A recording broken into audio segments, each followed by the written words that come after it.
Brazil's Attorney General has formally charged former President Jair Bolsonaro and 33 others over an alleged coup attempt. The charges, which include armed criminal organisations, are based on evidence which suggests that Bolsonaro led a coordinated effort to prevent Luiz Silva from taking over office. Bolsonaro denies the allegations, calling them unfounded and part of a persecution campaign. An Argentine appeal court has upheld the dismissal of aggravated rape charges against French rugby players Hugo, Auradou and Jegou. The players, who always denied wrongdoing, were under investigation for the alleged incident in Mendoza Province in July. Their French lawyer declared the case as one that showed the players' innocence.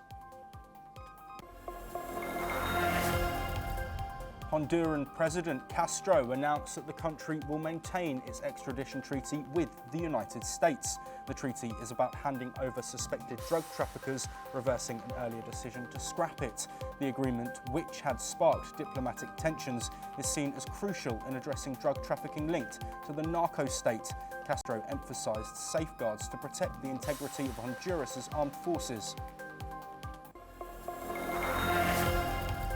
A 5.6 magnitude earthquake struck 111 kilometers southwest of Taltal in northern Chile. The quake, with a depth of 10 kilometers, was reported by the US Geology Survey.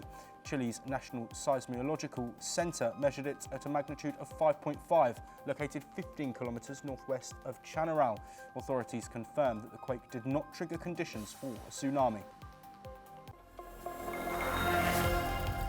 An International Atomic Energy Agency team has reviewed Bolivia's first nuclear research reactor, RB1, under construction by the Agency for Nuclear Energy in Bolivia.